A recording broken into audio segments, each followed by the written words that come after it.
Hello everyone, स्वागत है आप सबका अंग्रेजी शिक्षण के सत्र में। आइए हम लोग मूर्खों के राज्य में एक कहानी सुने जिसको ए.के. रामानुजन ने लिखा है। कल्पना कीजिए कि यदि आप मूर्खों के राज्य में हों, जहाँ लोग रात में काम करें और दिन में सोएं, जहाँ सब चीज़ बहुत सस्ती हो और एक ही मूल्य में हो, तो आप कितना खुश होंगे।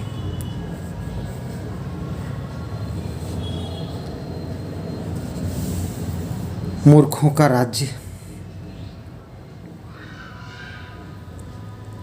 आइए देखें ये कहानी का हिंदी में सारांश। मूर्खों के राज्य में राजा और मंत्री मूर्ख थे। उन्होंने सभी चीज़ों को उल्टा करने का आदेश दे दिया। उन्होंने रात को दिन और दिन को रात में बदलने का फैसला किया। उन्होंने लोगों को आदेश दिया कि दिन में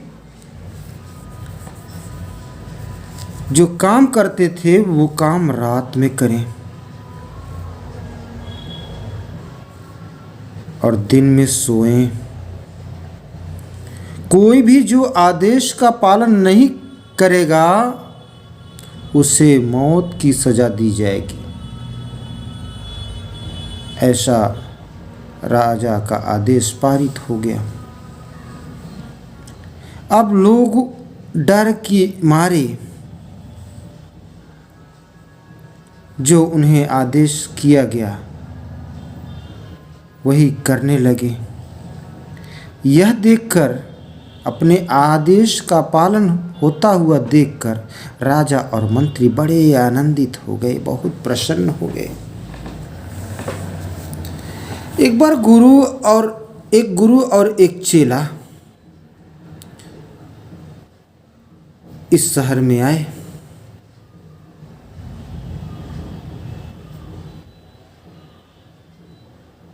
और दिन के समय में उन्होंने प्रत्येक को सोते हुए पाया। कोई कार्य नहीं हो रहा है। वे आश्चर्यचकित हो गए कि कोई दिखाई भी नहीं दे रहा है। वे शाम तक घूमते रहे, कोई नहीं दिख रहा था। जब शाम हुई तब लोग जागे और उन्होंने अपने रात के कार्य को करना शुरू कर दिया। अब वे दोनों भूखे थे, गुरु और चेला। उन्होंने कुछ भोजन खरीदे और सभी चीज़ों का मूल्य 1 डड्डू। इससे वे आश्चर्यचकित और बड़े प्रसन्न हो गए। भाई, इतना सस्ता। गुरु ने महसूस किया कि वास्तव में यह मूर्खों का राज्य है। गुरु शहर छोड़कर जाना चाहते थे, परंतु शिष्य वहीं रहना चाहते थे। गुरु ने शिष्य को बहुत समझाया, लेकिन शिष्य को वह स्थान इतना भा गया था कि उसको छोड़ने के लिए वो तैयार नहीं था। गुरु ने मूर्खों के शहर को छोड़ने का फैसला अंततः कर ही लिया। उसने अपने चेले को भी यह छोड़ने के लिए बार बार जब कहा, किंतु उनका चेला खाने की वजह से उस स्थान को छोड़ना नहीं चाहा, तो गुरु ने चेले को सलाह दी कि मूर्खों के बारे में कुछ भी भविष्यवाणी नहीं की जा सकती। परंतु चेले ने कोई चिंता नहीं की, वह वहीं रह गया। समय बीतता गया। चेले ने भरपेट खाया। सब सस्ता है, खूब खाया। परिणाम यह हुआ कि वह बहुत मोटा हो गया।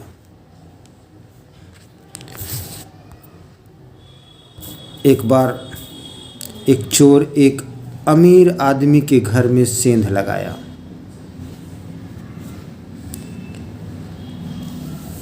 वह चुराई हुई वस्तु को बाहर जब ले जा रहा था, तभी पुराने घर की दीवार उसके सिर पर ढह गई, गिर गई और वह वहीं दबकर मर गया। चोर के भाई ने उसकी मृत्यु की शिकायत राजा से की। उसने अपने भाई की मृत्यु का दोष मकान मालिक पर लगाया। मकान मालिक को बुलाया गया।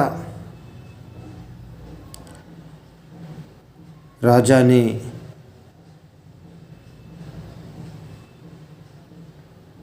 उसे दोषी करार दिया, परंतु मकान मालिक ने कहा कि वह निर्दोष है। उसने कहा कि जिस आदमी ने दीवार बनाई वह जिम्मेदार है, मैं जिम्मेदार नहीं हूँ। उसने अच्छी दीवार नहीं बनाई। राजा ने ईंट लगाने वाले राजगीर को, मिस्त्री को बुलाया।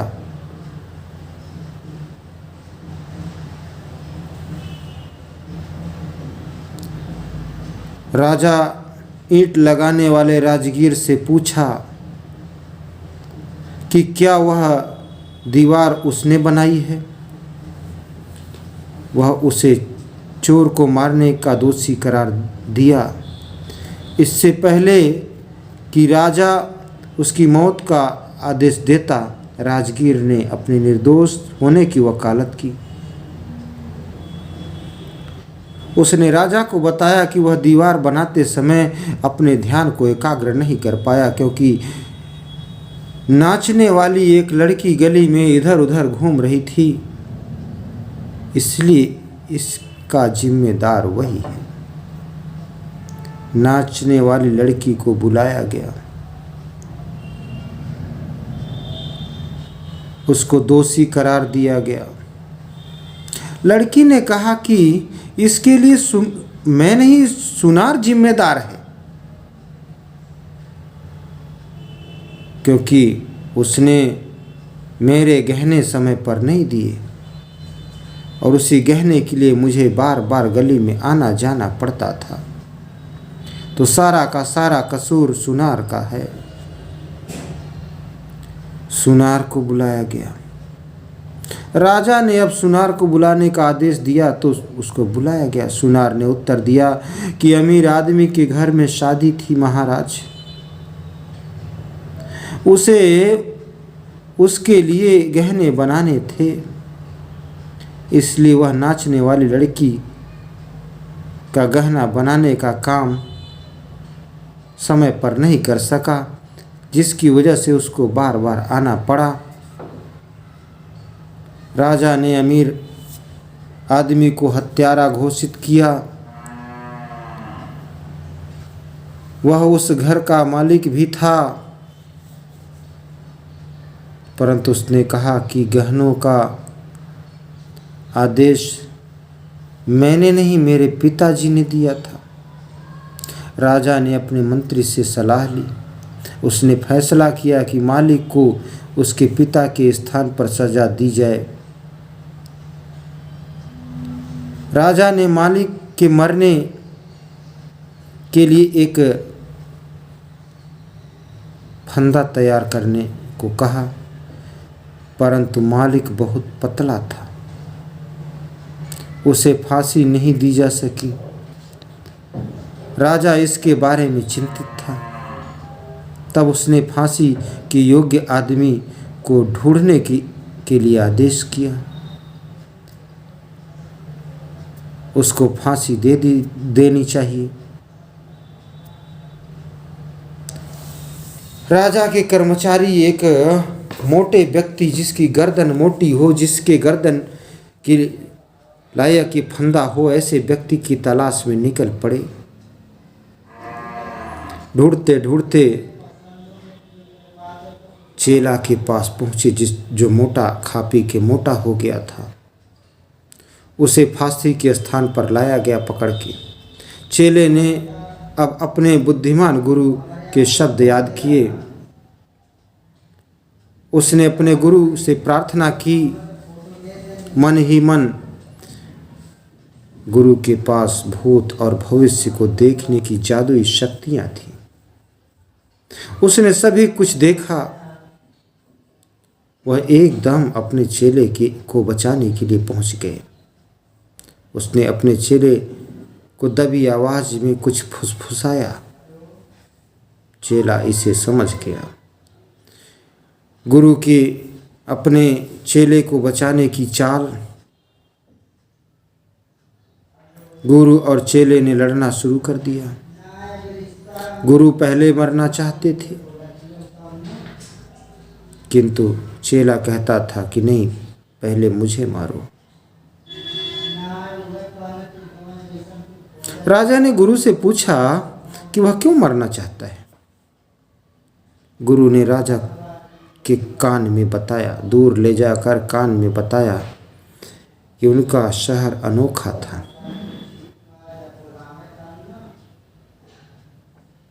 यह न्याय के देवता का फंदा है कि उनका शहर अनोखा है। यह न्याय के देवता का फंदा है। यह फंदा नया है। पहले कभी किसी भी अपराधी के ऊपर इस फंदे का प्रयोग नहीं किया गया। जो इस पर पहले मरेगा वह राजा के रूप में जन्म लेगा। जो इसके पश्चात मरेगा वह मंत्री के रूप में जन्म लेगा। राजा ने सारे केस के बारे में सोचा। वह अपने अगले जन्म में भी राज्य को खोना नहीं चाहता था, इसलिए उसने अपने मंत्री से बात की। राजा ने कहा कि वे खुद को फांसी लगाएंगे। इस तरह से तो वे अगले जन्म में दोबारा राजा बन जाएंगे और वो भी, उनका मंत्री भी मरेगा तो वो भी मंत्री के रूप में जन्म ले लेगा। अब राजा और मंत्री छिपकर जेल चले गए। उन्होंने गुरु और चेले को रिहा कर दिया। उन्होंने उनके स्थान को ले लिया, वेश बदल लिया, इसलिए वे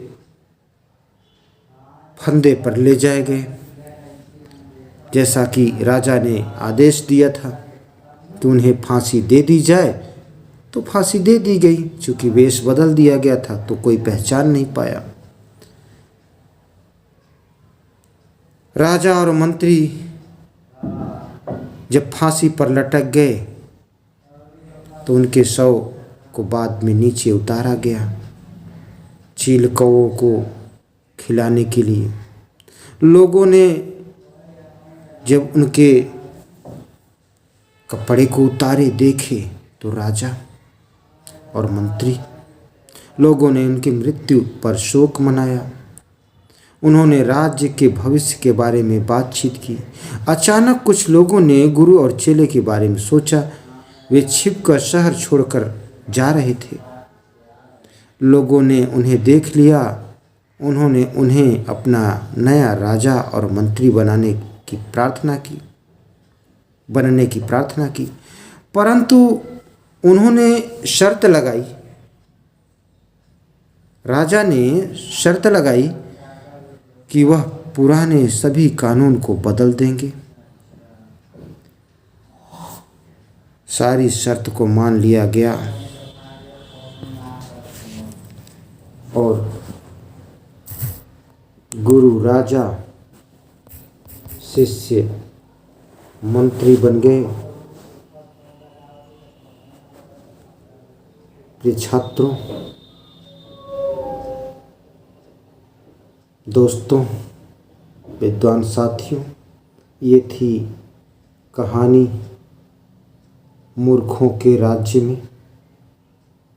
उम्मीद करता हूँ कि आपको पसंद आएगी। Thanks for watching.